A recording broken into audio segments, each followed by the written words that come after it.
You've probably met someone who seems to depend on others for everything. They don't make decisions unless someone else guides them. They avoid responsibilities whenever possible. They wait. They lean.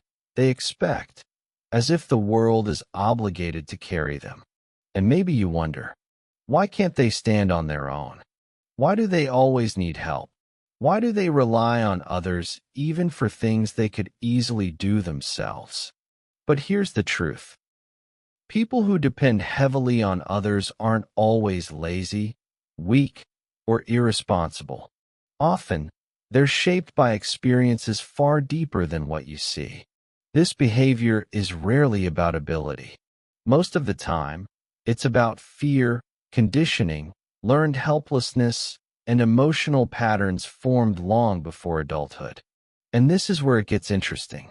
Let's start from the surface, the part everyone sees. They ask repeatedly for help. They let others handle the hard parts. They avoid taking initiative. They wait for someone to fix problems, plan things, or take responsibility. It looks simple. They don't want to do the work. But here's the thing. Surface behavior is never the full story. Because beneath every person who depends on others lies a deeper psychological pattern. Something that didn't start today or yesterday. Something that started in childhood. Psychologists call it dependence conditioning. A pattern formed when someone grows up in an environment where either everything was done for them, or everything felt too overwhelming to handle alone. Let's explore these two roots one by one. 1. When everything was done for them. Some people grow up in families where parents overcater. They mean well. They love deeply. But they do everything for the child, cleaning, deciding, choosing, solving, rescuing. At first, it looks like care. But underneath, the child learns something dangerous. I don't have to handle things. Someone always will.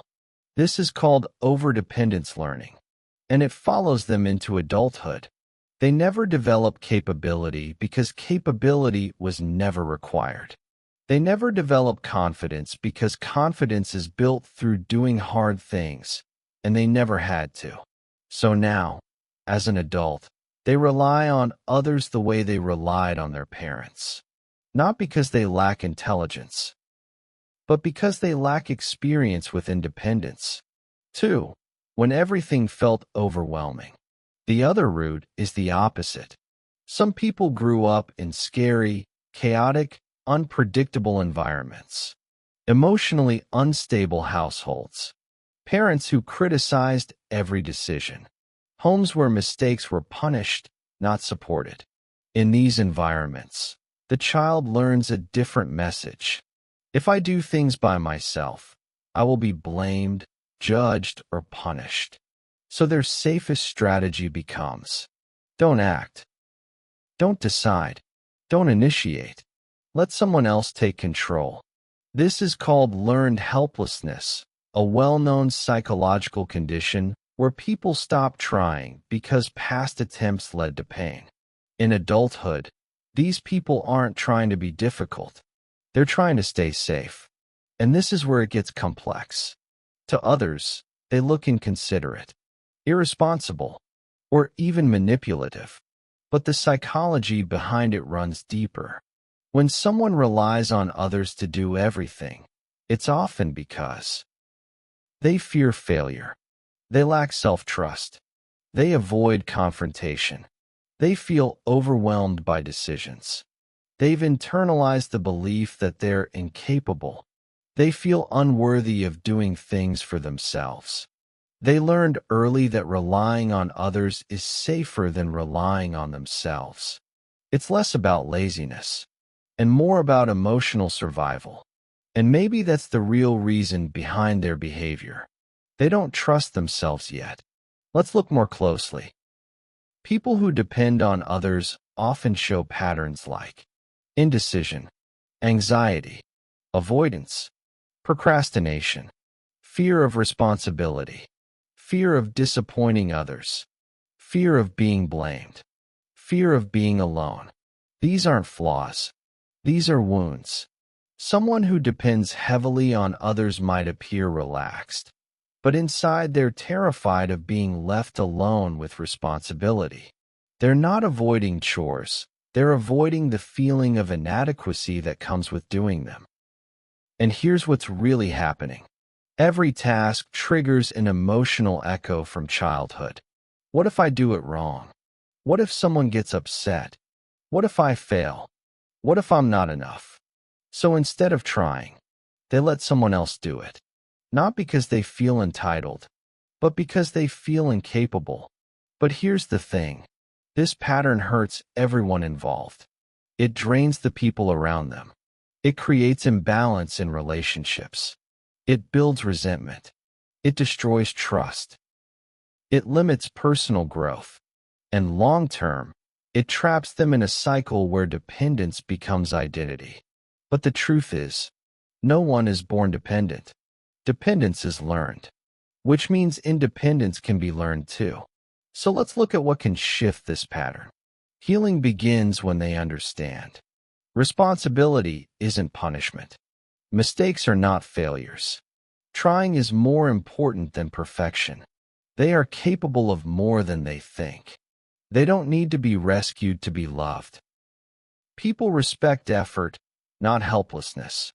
But healing also requires something deeper. Self-trust. Because people who rely on others aren't lacking ability. They're lacking belief. Belief that they can do things on their own. Belief that they won't be judged. Belief that they can recover from mistakes. Belief that they are strong enough to carry themselves. And maybe that's the real truth.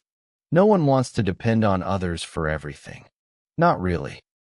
Inside every dependent person is someone who wants to stand up. Someone who wants to feel competent. Someone who wants to feel respected. Someone who wants to feel proud of themselves. They're not resisting responsibility. They're afraid of it. They're not avoiding growth. They're scared of trying. But once they start to believe in themselves, even just a little, the entire pattern begins to shift. So if you're someone who finds yourself relying too much on others, this isn't a criticism. It's an invitation to see where your fear started, to understand the roots of your hesitation, to treat yourself with compassion instead of shame, to take one small step toward independence and celebrate it. And if you love someone who depends on you too heavily, this isn't permission to carry everything. It's permission to understand without losing yourself, to guide without enabling, to support without doing everything for them. Because empowering someone isn't about rescuing them. It's about believing they can rescue themselves. So circle back to where we started. Those who rely on others aren't weak. They're wounded. They're not irresponsible. They're afraid. They're not incapable. They're unpracticed. And independence doesn't begin with perfection. It begins with one step, one moment of courage, one small decision made on their own. Because in the end, every person who learns to rely on themselves discovers a strength they didn't know they had, a confidence they never thought they could hold, and a freedom they always deserved. And maybe that's the real beauty of understanding this psychology. It teaches you compassion. It teaches you boundaries. It teaches you that growth is possible, even for those who depend the most. Because independence isn't born. It's built. Quietly. Gently. One brave decision at a time.